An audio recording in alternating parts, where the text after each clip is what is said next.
एक समय की बात है। एक गांव में एक माली रहता था। माली ने अपने बगीचे में तरह तरह के सुंदर और रंग बिरंगे फूल लगा रखे थे।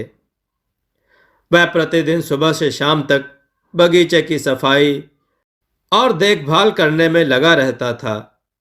माली रोज सुबह फूलों की टोकरियां भर लेता था और नजदीक के बाजार में बेच आता था। जब कभी भी जहां कभी भी उत्सव और त्योहार होता था, आयोजक माली से फूलों की व्यवस्था करने के लिए कहते, तो माली अपने नौकरों के साथ फूलों की टोकरियां लेकर वहां पहुंच जाता था। एक दिन की बात है। राजमहल में उत्सव था।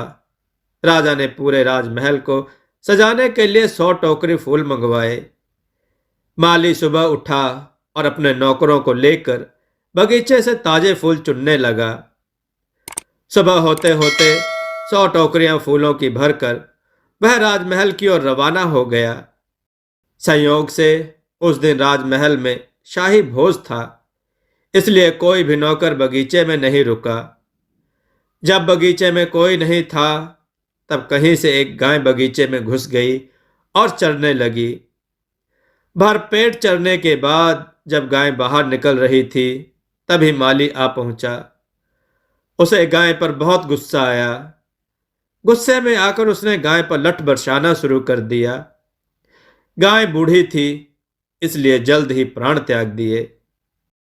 थोड़ी ही देर में माली गौ हत्या का दोषी हो गया।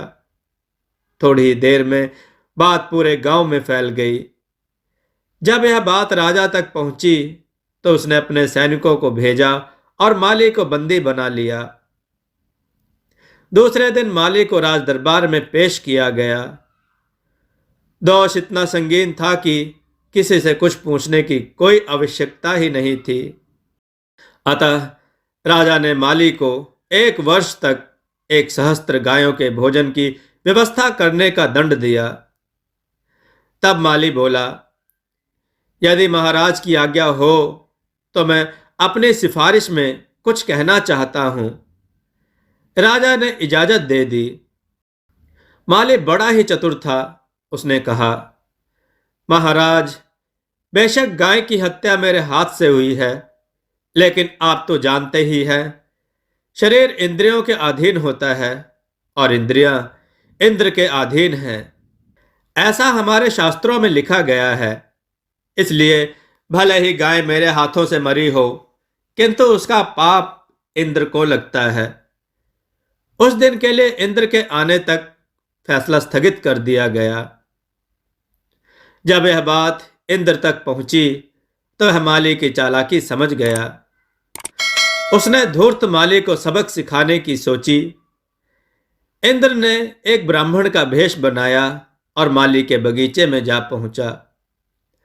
ब्राह्मण ने बगीचे को चारों ओर से देखा। बगीचा बहुत ही सुंदर और रंग बिरंगे फूलों की खुशबू से महक रहा था। वह माली के पास खड़ा होकर उसकी सूझबूझ और मेहनत की भूरी भूरी प्रशंसा करने लगा। ब्राह्मण के मुख से अपनी प्रशंसा सुनकर माली बड़ा प्रसन्न हुआ। ब्राह्मण वेशधारी इंद्र ने माली से पूछा, इस बगीचे को इतना सुंदर किसने बनाया है और इसका लाभ कौन लेता है?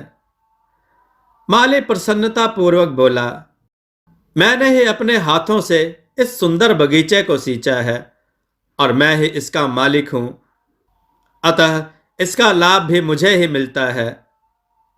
इतना सुनते ही इंद्र अपने असली रूप में आ गए और बोले, जब तुम्हारे हाथों से सींचने के कारण बगीचे के मालिक तुम हुए और उसका लाभ तुम्हें मिलता है, तो गाय की हत्या भी तो तुम्हारे ही हाथ से हुई है।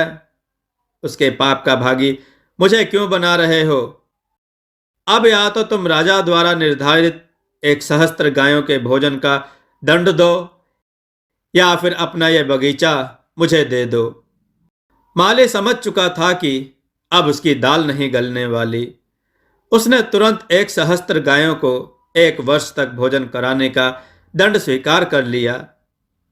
मित्रों, इस कहानी से यह शिक्षा मिलती है कि यदि हम गलत हैं, तो हमें अपनी गलती बेहिचक स्वीकार कर लेनी चाहिए। जो दूसरों को दोष देने की कोशिश करता है, अंततः परिणाम उसको स्वयं ही भुगतना पड़ता है। कर्म सिद्धांत से कोई नहीं बच सका। दोस्तों, आपको यह कथा कैसी लगी? अपने विचार और सुझाव कमेंट में जरूर दें। हमारी कथाओं को लाइक करें, हमारे चैनल को सब्सक्राइब करना न भूलें। हमारी कथाओं को शेयर जरूर करें, जिससे लोगों को अच्छा ज्ञान प्राप्त हो। जय श्री राम भक्तों।